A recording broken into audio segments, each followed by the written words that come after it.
விஜய் வந்து திராவிட கட்சிகளுடைய டுவோபலி, அதாவது அதிமுக திமுக என்று மட்டுமே இருந்த ஒரு தமிழகத்தை தூக்கி வீசிட்டார். ஆனா வீசுவார்னு சொன்னேன், ஆனா இனி முதலமைச்சர் ஆவான்னு சொல்ல. அதை நான் நினைத்ததை விட மற்ற எல்லா அரசியல் விமர்சகர்களையும் தேர்ந்த அரசியல்வாதிகள் என்று தங்களை தாங்களே கற்பனை கொண்டு செய்திருக்கும் திமுகவில் நீங்கள் சொன்ன தலைவர்களையும் விட நான் தெளிவாக கணித்தேன். விஜய் வந்து ஒரு பெரிய, அதாவது எல்லாரும் புரட்சி புரட்சின்னு சொல்லுவாங்க. நான் சரியான வார்த்தையா, ஏன்னா அவ்வளவு சுலபமா நான் புரட்சின்ற வார்த்தையை உபயோகிக்கிறேன். ஒரு பெரிய புரட்சியை செஞ்சிருக்காருன்னு நினைக்கிறேன். ஆனா விஜய் செய்தது இல்லை, அது தமிழக மக்கள் செய்தது. பணம் கோடி கோடி கோடியா அளவில்லாத சேர்த்து வச்சு கொட்டுகின்ற பணம், பணத்தோடு சேர்ந்து இருந்த அதிகார பலம் மட்டும் இல்ல, குண்டர்கள் பலம். இதை வச்சு இதை மீறி ஆட்சிக்கே வர முடியாது, யாரும் வர முடியாது. அப்படி வரணும்னா அந்த அளவு பணமும் அதிகாரமும் குண்டர் படையும் வேணும் அப்படின்றதால தமிழகத்தின் நிதர்சனமான நிலை நம்ம எல்லாரும் புரிஞ்சுக்கிட்டு இருந்தோம்ல. தூக்கி அடிச்சார்ல. விசில் அடிச்சா குஞ்சுங்களா நடுத்தட்டு மக்கள், மேல்தட்டு மக்கள், கிறிஸ்துவர்கள், இஸ்லாமியர்கள் அனைவருக்குமான ஒருத்தர் இருக்காருன்னா நீ தமிழகத்துல அவர்தான். நடுத்தட்டு மக்கள் பல பேர் விஜய்க்கு போட்டிருக்காங்க. மக்கள் ஒரு நல்ல ஆட்சியை டெலிவரி எதிர்பார்க்கிறாங்க. அடித்தட்டு மக்களை பாதுகாக்கக்கூடிய வலையை உண்டாக்குறாங்க. முடியும், எல்லாம் முடியும், எல்லாம் ஒன்றும் செய்ய முடியாது இல்லை. அதுக்கு நல்லவர்களையும் வல்லவர்களையும் அவர் கூட வச்சுக்கணும். விஜய் பல பேர் சினிமாலே வந்ததால இவர் என்ன பெரிய எம்ஜிஆரா அப்படின்னு பல பேர் கேட்டாங்க. அவர் எம்ஜிஆர் மட்டும் இல்லை, எம்ஜிஆர் ப்ரூவ் பண்ணிட்டாரு. எம்ஜிஆர் மட்டும் இல்லை, அவர் ஒரு ஜெயலலிதாவும் இருக்கக்கூடாது. அவரோட குணாதிசயங்கள் பார்த்தீங்கன்னா சொல்லுவோம். MGR had a popularity, Jayalalithaa has the administration. நான் கேட்ட கேள்வி பதில் சொல்றேன். நான் தயங்கத்து இல்ல. நான் கேட்ட கேள்வி பதில் அடுத்ததுக்கு நான் பதில் சொல்ல மாட்டேன். Until you, I don't want you to dodge it because you are representing Tamil Nadu, you are representing the ஊடகங்கள, you are listening political.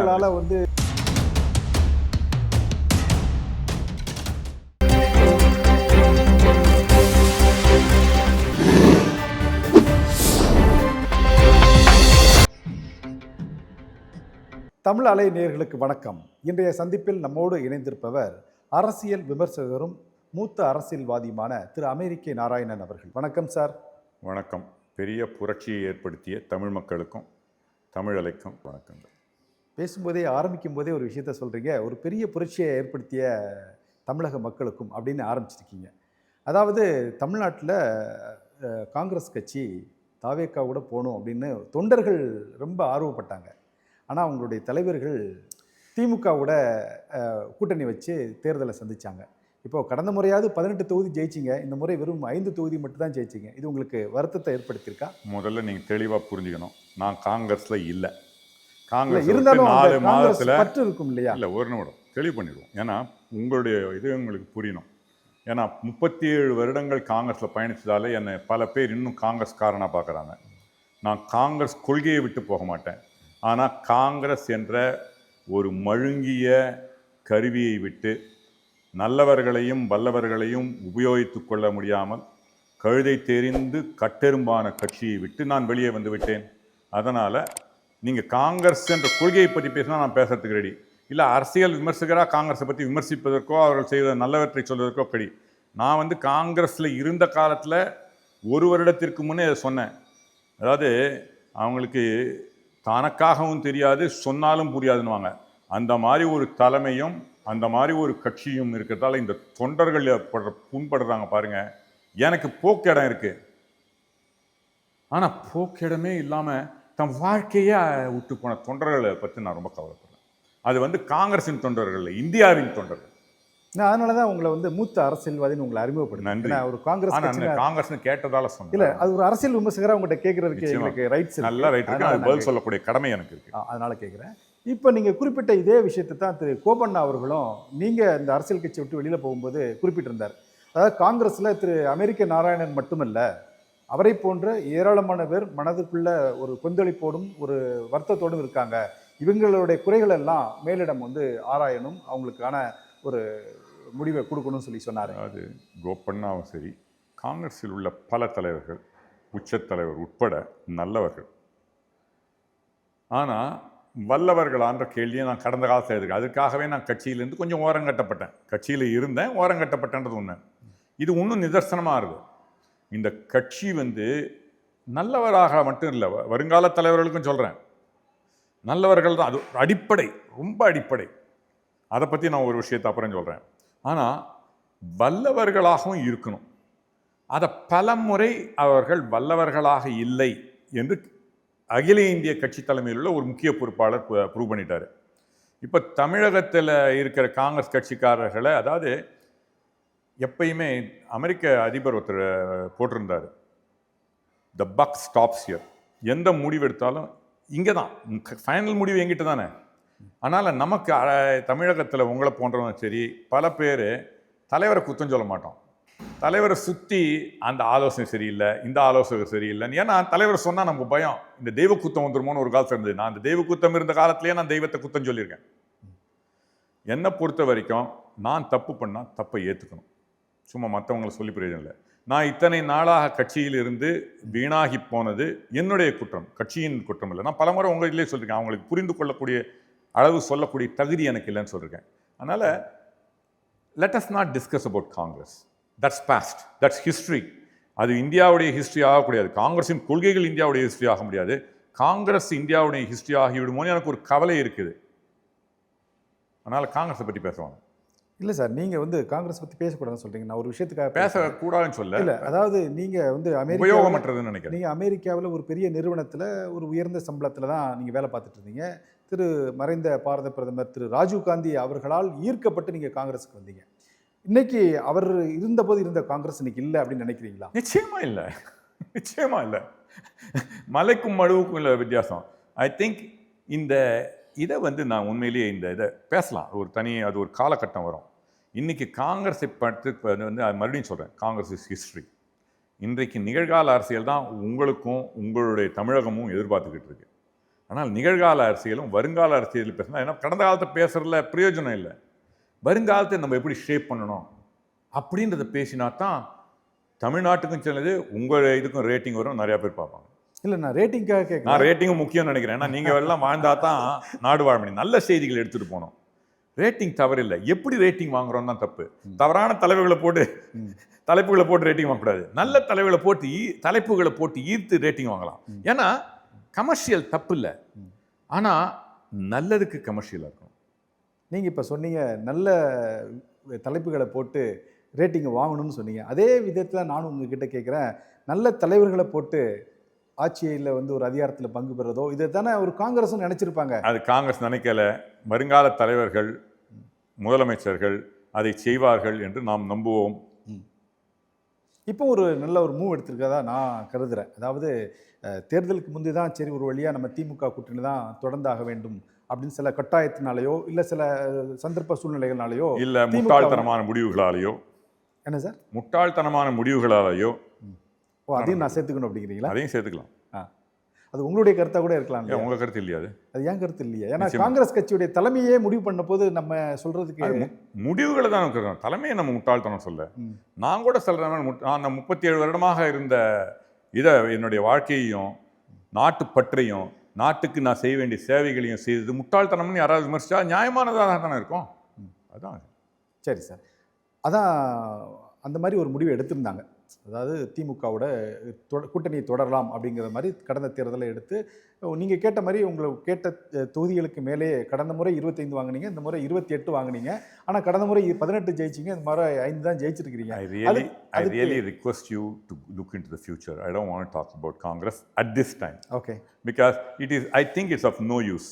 It's அதாவது ஒரு செத்த பாம்பு அடிக்கிற மாதிரி பிளேச்சு. அப்படி இல்லை, நம்ம வந்து ஃபியூச்சரை பேசும்போதும் நிகழ்காலத்தை பேசினா தானே ஃபியூச்சருக்கான ஒரு எண்டோவரை. அது ரொம்ப நேரம் செலவழிக்கணும்னு நினைக்கிறேன். ஃபியூச்சரை பற்றி கேட்டு கடந்த காலத்துக்கு போவோம். சரி, ஓகே, உங்களுடைய விருப்பப்படி ஃபியூச்சருக்கே போயிடலாம். இப்போது தாவேக்காவுடைய தலைவர், அதாவது நிறைய பேர் விமர்சனம் பண்ணாங்க. முதலமைச்சர் வந்து தாவேக்கா பற்றி தன்னுடைய பிரச்சாரத்தில் ஒரு இடத்துல கூட குறிப்பிடலை. துணை முதலமைச்சர் வந்து இந்த கட்சி அட்டகத்தி, இன்னொரு அடிமை, இந்த மாதிரிலாம் குறிப்பிட்டார். திருமதி கனிமொழி அவர்கள் கூட சொன்னாங்க தாவேக்கா களத்திலே இல்லைனார். திரு சீமான் அவர்கள் சொன்னாங்க இவங்களாம் தற்குறிகள், அணில் கூட்டம் அப்படின்னாங்க. இந்த மாதிரி நிறைய பேர் தாவேக்காவை விமர்சனம் பண்ணாங்க. ஆனால் இன்னைக்கு அவர் வந்து இவங்க விமர்சனம் செய்த யாரையும் அவர் வந்து விமர்சனம் செய்யாமல் நேரடியாக திமுக மட்டும் குறிக்கோளாக, அதாவது ஒரு குறியாக வைத்து தீய சக்திக்கும் தூய சக்திக்கும் வச்சு இன்னைக்கு மக்கள் வந்து அவருக்கு ஒரு நல்ல ரிசல்ட்ஸை கொடுத்துருக்குறாங்க. அதாவது இதை எப்படி பார்க்குறீங்க நீங்கள்? நீங்கள் வந்து என்னுடைய இதை ட்விட்டர் பேஜை ஃபாலோ பண்ணுறீங்களான்னு தெரியல. ஒரு 20 நாட்களாக எலெக்ஷனுக்கு முன்னே நான் காங்கிரஸ் விட்டு வெளிவந்த நாளிலிருந்து தெளிவாக நான் வந்து ஒரு இதை சொல்லிட்டு வரேன். இந்த விஜய் அலை ஒரு பெரிய அலையாக இருக்க போகிறது. ஆனால் உண்மையிலேயே நான் வந்து உங்கள் கேமராவை சொல்கிறேன், இன்றைக்கும் சரி என்றைக்கும் சரி நான் போய் சொன்னதில்லை. நான் வந்து சொன்னேன் 25% வாக்கு வரும் அப்படின்னு. நான் எதிர்பார்த்ததோட பெரிய வாக்கு வந்தது. அவர் திராவிட கட்சியோட இதெல்லாம் வந்து ரெக்கார்டில் இருக்குது.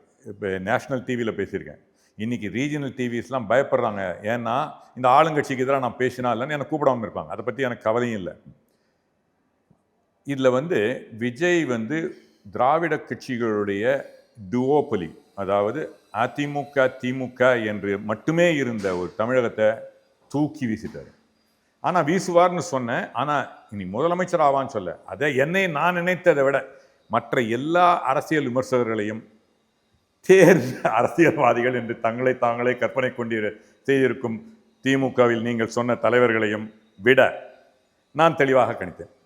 அதற்கு ஆதாரபூர்வமாக இது இருக்கு. விஜய் வந்து ஒரு பெரிய, அதாவது எல்லாரும் புரட்சின்னு சொல்லுவாங்க. நான் சரியான வார்த்தையா, ஏன்னா அவ்வளோ சுலபமாக நான் புரட்சின்ற வார்த்தையை உபயோகப்படுத்தல. ஒரு பெரிய புரட்சியை செஞ்சிருக்காருன்னு நினைக்கிறேன். அது ஆனால் விஜய் செய்ததில்லை, அது தமிழக மக்கள் செய்தது. விஜய் அதற்கு ஒரு கருவியாக இருக்கார். நம்ம எல்லாருமே புரிஞ்சுக்கணும், நான் ஒரு கருவி தான் இன்னைக்கு. விஜயும் இன்னைக்கு மக்களுடைய எழுச்சிக்கும் மக்களுடைய மனதுக்கும் ஒரு கருவியாக இருப்பார்னு அவர் புரிந்து கொண்டு நடக்கிறார் என்று நான் நினைக்கிறேன். அதுதான் ஒரு தலைமை. அவர் என்ன, நான் தமிழகத்தில் நான் சொல்லியிருக்கேன், நான் இதில் இருந்து என்னுடைய கணக்கு எப்படி தவறுன்னா, இந்த என்னை விட முட்டாள்தனமான முடிவுகள் எடுத்ததுன்னா அதிகார பலம், பணம் கோடி கோடி கோடியா அளவில்லாத அளவு சேர்த்து வச்சு கொட்டுகின்ற பணம், பணத்தோடு சேர்ந்து இருந்த அதிகார பலம் மட்டும் இல்லை, குண்டர்கள் பலம். இதை வச்சு இதை மீறி ஆட்சிக்கே வர முடியாது, யாரும் வர முடியாது. அப்படி வரணும்னா அந்த அளவு பணமும் அதிகாரமும் குண்டர் படையும் வேணும் அப்படின்றதால தமிழகத்தின் நிதர்சனமான நிலை நம்ம எல்லாரும் புரிஞ்சுக்கிட்டு இருந்தோம்ல. தூக்கி அடிச்சார்ல, அவர் தூக்கி அடிக்கிறத விட அவருடைய ரசிகர்கள் இல்லை, தமிழக மக்கள் நினைச்சாங்க, டேய் என்ன நீ பணம் கொடுக்குறடா, ஆனா நல்லவர்கள் வரணும்டா, நல்லவர்களுக்கு ஒரு நம்பிக்கை வரணும்டா. அதனால பணமே செலவழிக்காத கேண்டிடேட்ஸ், ஒன்றும் கேட்டால் பணமே செலவழிக்காத விஜய். எனக்கு கூட்டத்துக்கு 1000 குவார்ட்டரும் கொடுத்து கூப்பிட்டு நான் பார்த்துருக்கேன், எந்த கட்சியுமே சொல்கிறேன். ஆனால் இந்த திராவிட கட்சிகள் தான் இதை ஆரம்பிச்சது பெரிய அளவில். இந்த திராவிட மாடல்கள் ஆரம்பிச்சது. இந்த திமிர் இருந்தது பாருங்க, திமிருக்கு ஒரு கொட்டத்துக்கு தமிழக மக்களுக்கு நான் முதல்ல பாராட்டுதலும் நன்றியும். என்னை போன்றவர்கள் அரசியலில் நேர்மையும் ஒழுக்கமும் இருப்பவர்கள் வர முடியாது என்று கவலைப்பட்டு கொண்டவர்கள் தேர்தலுக்கு இது செலவு பண்ணால் நானே நினைப்பேன் கோடி ரூபாய்க்கு மேலே செலவழிக்கணுமேனு. அப்புறம் எப்படி யோகியமாக இருக்கணும்னு நினைப்பேன். ஆனால் விஜய் ஒன்று பண்ணார் பார்த்தீங்களா, அதையும் நான் பாராட்டி எழுதியிருந்தேன். முதல் முறையாக நான் மறுபடியும் இன்னைக்கு சொல்கிறேன்,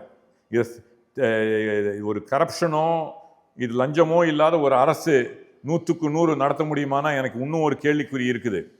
அவருடைய வந்தவர்கள் எல்லாம் லஞ்சம் இல்லாமல் இருப்பார்களானா எனக்கு ஒரு கேள்விக்குறி இருக்குது.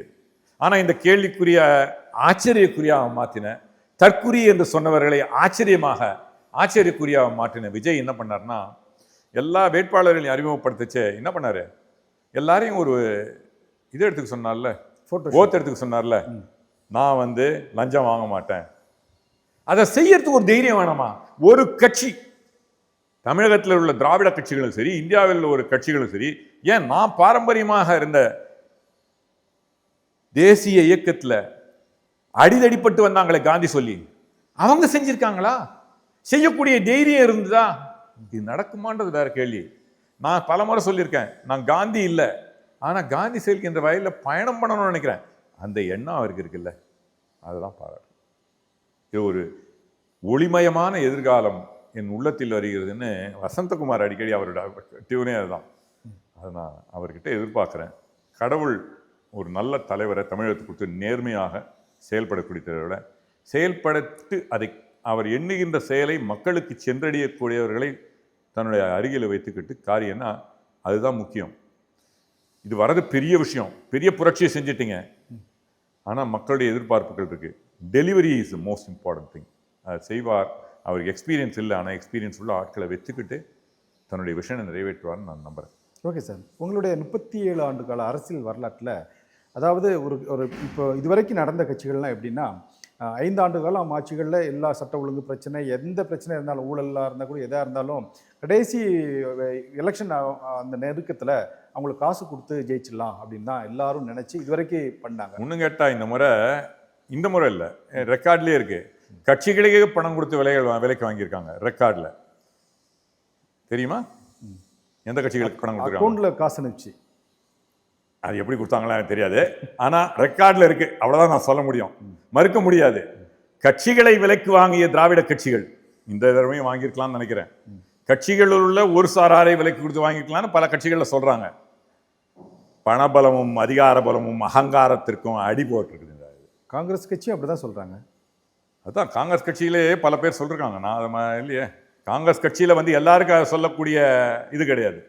ஆனால் செய்ய ஊட்டக்கூடிய நிர்வாகத்திற்கு அசிங்கப்படணும், வெக்கப்படணும், வேதனைப்படணும்.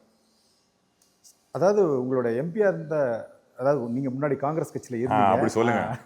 ஏன்னா கரெக்ட் தான், 37 வருடம் நான் காங்கிரஸ் இது அழியறதுக்கு ரொம்ப நாள். ஆமா, அந்த நான் ஒன்றும் காங்கிரஸ் உடைய சிந்தனைகள்ல இருக்கின்றது மாற்றம். அதாவது நீங்க மேலோட்டமா சில விஷயங்களை சொன்னீங்க, ரெக்கார்டா இருக்கு அப்படின்னு. ஆனா ஒரு பேட்டியிலே திருமதி ஜோதிமணி எம்பி அவர்கள் சொன்னாங்க, அவங்க ஜோதிமணி எம்பி போன முறையும் சொன்னாங்க, சீட்டு வந்து விலை பேசி விற்கப்படுகிறது. இப்போ சொல்லல. இதுல என்னன்னா, புலி வருதுன்னு ஒரு தடவை சொன்னீங்கன்னா நம்புவாங்க.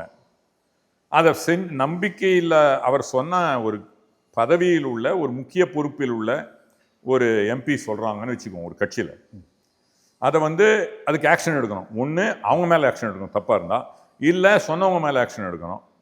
என்ன பண்ணாங்க? போன 2021 சொன்னாங்க. அதனால் அது அப்போ என்ன சொல்லுது? அது இந்த கட்சியை பற்றி என்ன சொல்லுது, தலைமையை பற்றி என்ன சொல்லுது? அதோட நான் நிறுத்திக்கிறேன். சரி சார்.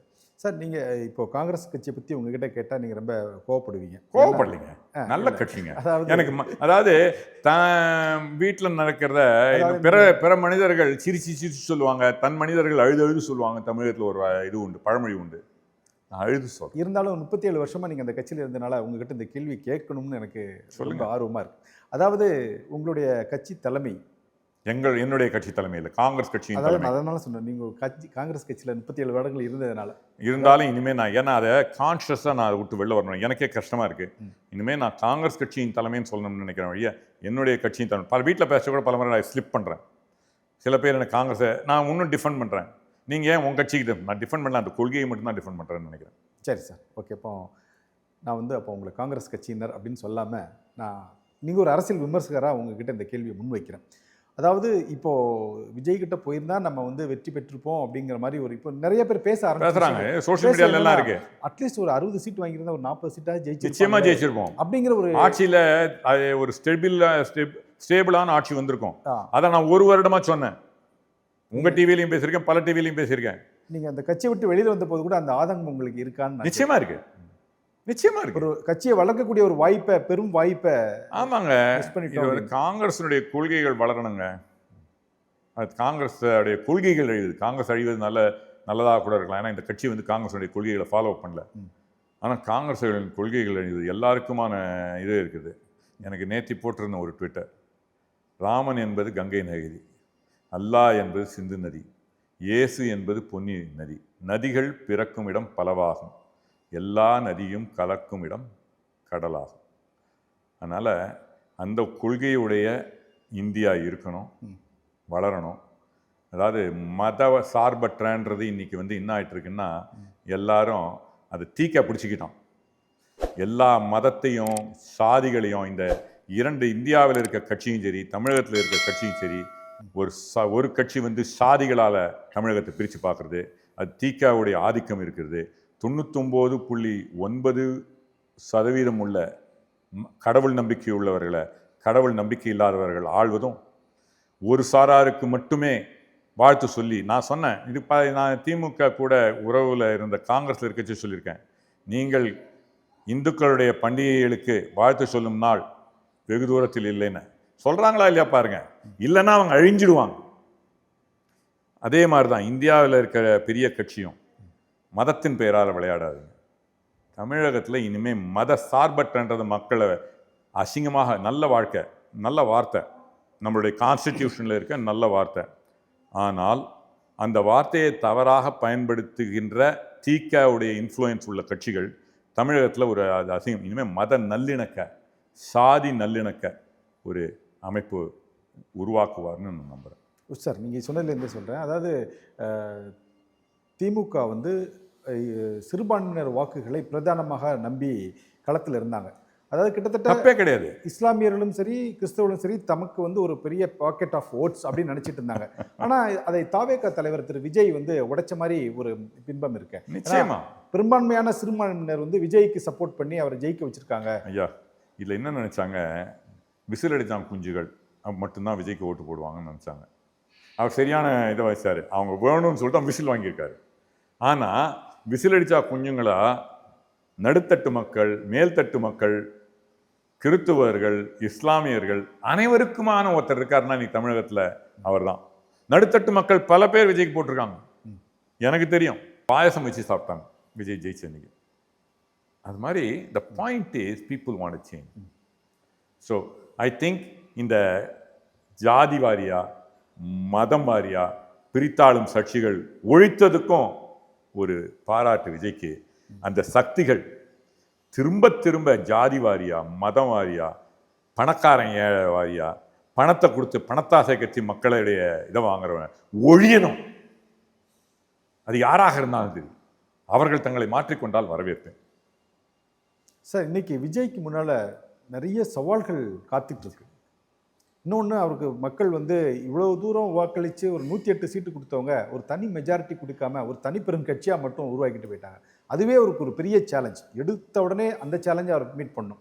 அதற்கு பிறகு ஒரு கவர்மெண்ட்டில் போய் உட்காந்தா கிட்டத்தட்ட 10 லட்சம் கோடி ரூபாய் கடனை வாங்கி வச்சுட்டாங்க. இவர் வேறு நிறைய பெரிய ஸ்கீம்ஸ்க்கு வேறு அனௌன்ஸ் பண்ணியிருக்கார். மகளிருக்கு 2500 ரூபாய் மாதந்தோறும் வழங்கப்படும். இலவச பேருந்து, மாவட்டம் விட்டு மாவட்டம் இலவச பேருந்து, வேலையில்லா பட்டதாரிகளுக்கு மாதம் 3000 ரூபாய், இது போன்ற நிறைய திட்டங்கள். இதெல்லாம் அவருக்கு ஒரு பெரிய சேலஞ்சாக இருக்குமே சார். ஃபஸ்ட்டு தடைக்கற்களை ஒரு படிக்கட்டுகளாக மாற்றக்கூடியது தான் ஒரு தலைவராக முடியும். அதை மாற்றி வந்திருக்காரு, மாற்றுவார்னு நான் நம்புகிறேன். ஆனால் அதற்கு நான் பதில் சொல்லுவேன். அதற்கு சரியான நபர்களை தன்னுடைய வைத்துக்கணும், பண்ண முடியும். ஆனால் ஒன்று சொல்ல முடியும், விஜயுடைய வாக்குறுதிகள் அவர் சொன்னார், நான் பெரிய வாக்குறுதியெல்லாம் கொடுக்க போகிறதில்லன்னாரு. ஆனால் இந்த திராவிடம் ஒரு tactical, everybody is saying something.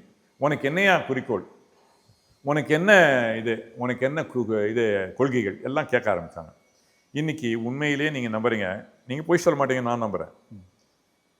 அந்த அவர் சொன்ன வாக்குறுதிகளை நம்பி ஓட்டு போட்டவர்களா மக்கள், இல்லை யாருக்காக ஓட்டு போட்டிருக்காங்கன்னு நீங்கள் நினைக்கிறீங்க?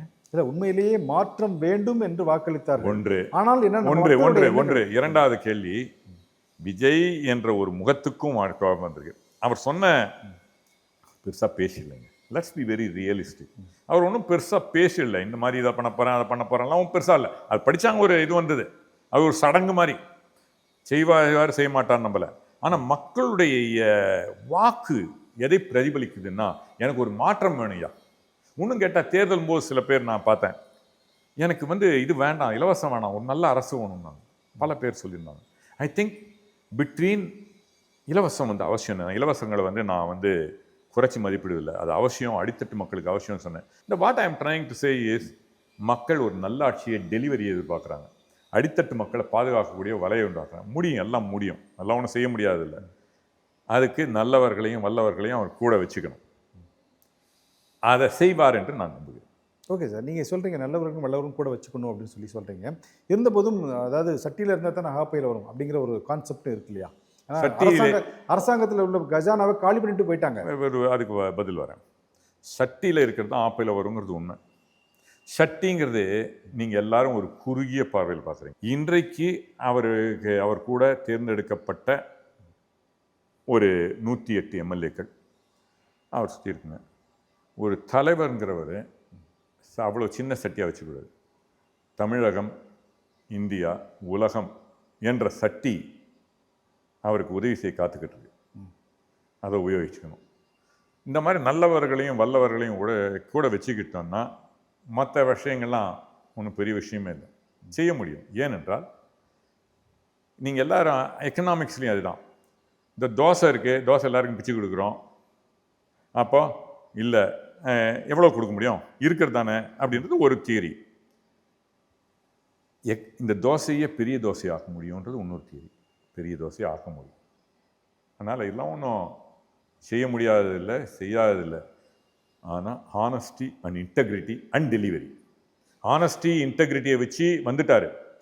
ஆனால் அது மட்டும் போதாது, டெலிவரி பண்ணணும். டெலிவரி பண்ணுறதுக்காக நம்ம அரசு இயந்திரம் இயக்க முடியும். இயக்கக்கூடிய நான் வேறு யாருமே சொல்லாத இன்னொன்று சொன்னேன் விஜயை பற்றி. விஜய் பல பேர் சினிமாலே வந்ததால் இவர் என்ன பெரிய எம்ஜிஆரா அப்படின்னு பல பேர் கேட்டாங்க. அவர் எம்ஜிஆர் மட்டும் இல்லை, எம்ஜிஆர்னு ப்ரூவ் பண்ணிட்டார். எம்ஜிஆர் மட்டும் இல்லை, அவர் ஒரு ஜெயலலிதாவும் இருக்க போகிறார். அவரோட குணாதிசயங்கள் பார்த்து என்னால் சொல்ல முடியும். MGR had a popularity. Jayalalitha has the administration in his hand. You will see. I believe that. நீங்கள் பேட்டியில் குறிப்பிடும்போது ஒரு 4க்கும் மேற்பட்ட இடத்துல சொல்கிறீங்க விஜய் திறமையானவர்களையும் நேர்மையானவர்களும் நான் முழுமையாக நம்புகிறேன். ஆமாம் கூட வச்சுக்கணும் அப்படின்னு சொல்லிட்டு நீங்கள் இடையில கூட சொன்னீங்க, நான் எந்த விதமான அதாவது பொய் சொல்லாதவன், நேர்மையானவன் சொல்லி. நீங்க அதை நம்புறீங்களா? இல்ல உங்களை நான் கேட்ட கேள்வி. இல்ல நான் கேக்குறேன். நான் கேட்ட கேள்வி. நான் அதுக்கு பதில் சொல்றேன். நான் எனக்கு தயங்கறது இல்ல. நான் இப்போ உங்களை பார்த்து ஒரு கேள்வி கேட்கிறேன். நீங்க ஒரு பப்ளிக்காகவும் என்னை பார்த்து கொண்டிருந்து என்னை அரசியல் என்னுடைய 37 ஆண்டுகளை தெரிந்தவராகவும் அதுல அட்லீஸ்ட் ஒரு 5-10 ஆண்டாக கூர்மையா பார்த்துருப்பீங்க. உங்களுக்கு என்னை பற்றிய எண்ணம் என்ன? இல்ல நான் கேட்ட கேள்விக்கு பதில் அடுத்ததுக்கு நான் பதில் சொல்ல மாட்டேன். until you I don't want you to dodge it because you are representing Tamil Nadu, you are representing the ஊடகங்கள, you are listening political. நான் கேட்ட கேள்வி நான் நேர்மையான இல்ல நான் பதில் சொல்ல இதுக்கு பதில் சொல்ல போறேன். இல்ல என்ன பதில் சொல்ல விடுங்க. காங்கிரஸ்ல உங்களால சர்வே பண்ண முடியலங்கும் போதே நீங்க எந்த அளவுக்கு நேர்மையானவங்க தெரியுது. நேர்மையானவங்களுக்கு இப்ப காங்கிரஸ்ல இடம் இல்லை. Okay, thank you. ஆனா இன்னொரு குற்றச்சாட்டு உங்களை சொல்றாங்க. சொல்லுங்க. அதாவது நீங்க வேளச்சேரி தொகுதியை எதிர்பார்த்ததாகவும் அது கிடைக்காதனால தான் அந்த கட்சியில விட்டு நீங்க வெளியில போனதா. அதுக்கு நான் பதில் சொல்றேன், சொல்ல கடமைப்பட்டிருக்கேன். நிச்சயமாக வேளச்சேரி தொகுதி கேட்டேன். காங்கிரஸுடைய வார் ரூம்ல இருந்தவங்க சொன்னாங்க எக்ஸிஸ்டிங் எம்எல்ஏ மேல பெரிய இது இருக்கு, இது நடுத்தட்டு, இது ஒன்றும் கேட்டால் இன்று மற்ற கட்சியில் நீங்கள் அதை அசூம் பண்ணிக்கலாம். யாருன்னு சார் நீங்கள் வாங்க, எனக்கு ஒரு 5000-10,000 ஓட்டு வரும், எனக்கு உங்களை பார்த்துட்டு போகிறேன், இப்போதைக்கு வேண்டாங்கன்னு நான் சொன்னேன். ஆனால் அவர் வெற்றியும் பெற்றுட்டார், அது வேறு விஷயம். The bottom line is you are right. ஆனால் நான் அப்போ வெளில போயிருந்தேன் வச்சுங்க, இவருக்கு வாய்ப்பு கொடுத்துருப்போம், போகலை. 37 ஆண்டுகள் பண்ணப்புறம், அதாவது நான் கிருஷ்ண பகவானை நம்புகிறேன். எனக்கு அப்படியே இட் கோஸ் பேக் டு மகாபாரத்தில் போவார். அவர் போய் கேட்பார் துரியோதனர்களை, யார் துரியோதனவாதிகள் நீங்கள் முடிவு பண்ணிங்க, எனக்கு பாதி நாடு தாங்கன்னு போய் கேட்பார். முதல்ல மாட்டேன்னுவார். 5 ஊர் தாங்கன்னு கேட்பார், மாட்டேன்னுவாங்க. 5 வீடு தாங்கன்னுவார், மாட்டேன்னுவார். ஒரு குண்டூசி தாங்கன்னு மாட்டேன்னுவார். ஆனால் அதையெல்லாம் சொன்னப்புறம் தான் மகாபாரத போருக்கு அவர் போனார். ஏன்னா எல்லா முயற்சியும் இப்படி பண்ணாலும் நடக்கும்னு அவருக்கு தெரியும். ஆனால் அவர் இதை பண்ணாமல் வீணா சண்டைக்கு போயிட்டாருன்னு சொல்லக்கூடாதுல்ல. அதை இங்கே நினைவு கூறுறேன். காங்கிரஸிற்கு எல்லா வாய்ப்பும் 37 ஆண்டுகள் கொடுத்தேன், கடைசி ஒரு வாய்ப்பு கொடுக்காம வந்துடக்கூடாதுன்ற ஒரே ஒரு காரணத்துக்காக தான் அதை ப்ரூவ் பண்ணிட்டு உள்ளார்.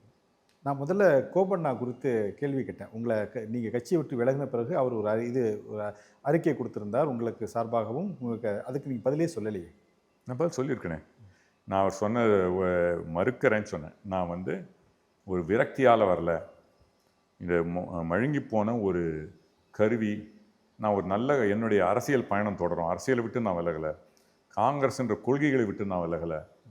ஆனால் அந்த கருவி, நான் நாட்டை நான் பரம்பரை காங்கிரஸ்காரன் இல்லை, ஆனால் காங்கிரஸ் கொள்கைகளை நம்புறேன். அதனால் அந்த கொள்கை கருவி உபயோகமற்ற கருவியாக இருக்கிறதால வெளில வந்தேன். நான் அதுக்கு பதில் போட்டுருக்கேன், விரக்தியால் வெளில வரேன். இல்லை அதுக்கு சொல்லிட்டீங்க. ஆனால் அவர் உங்களை மாதிரி இன்னும் ஏராளமான அது காங்கிரஸ் கட்சிகள் முடிவு கொள்ள வேண்டிய வேலை. இனிமேல் நான் I am not going to talk about Congress because it's history in my life. திரு மாணிக் தாகூர் அவர்கள் ஒரு பேட்டி கொடுத்துருக்கிறார். எங்களுடைய கூட்டணி அரசியல் தேர்தலோட முடிஞ்சு போச்சு, இது ஒரு காலதாமதமான முடிவுன்னு நீங்கள் கருதுறீங்க? ஒன்றும் கேட்டால் நான் பல வருடம் சொல்லியிருக்கேன், உங்கள் பேட்டினில் சொல்லியிருக்கேன், காங்கிரஸும் சரி எந்த கட்சிகளும் சரி உங்களுடைய இது கூட்டணி ஒன்று நீ ஆளுங்கட்சியாரு இல்லை எதிர்கட்சியாரு, அலியா இருக்காதான்னு சொல்லு. புத்தி இப்பயாவது வந்தால் சந்தோஷம், அவ்வளோதான் விஷயம். Okay sir. சார், இந்த தமிழக மக்கள் ஒரு புரட்சி செஞ்சாங்கன்னு சொன்னீங்க. புரட்சி செய்து திரு தாவேகா தலைவருக்கு ஒரு 108 தொகுதியில குடுத்துட்டாங்க. ஒரு மூத்த அரசியல்வாதியா, ஒரு அரசியல் விமர்சகரா, விரைவில் முதலமைச்சராக பொறுப்பேற்கக்குள்ள திரு ஜோசப் விஜய் அவர்களுக்கு உங்களுடைய அட்வைஸ், உங்களுடைய ஒரு மேலான கருத்து என்ன சார்? தமிழகம் உங்கள் மேலே ஒரு பெரிய நம்பிக்கை வந்திருக்கு. தமிழகத்தில் உண்மையிலேயே நீங்கள் ஒரு பெரிய புரட்சியை செஞ்சுருக்கீங்க.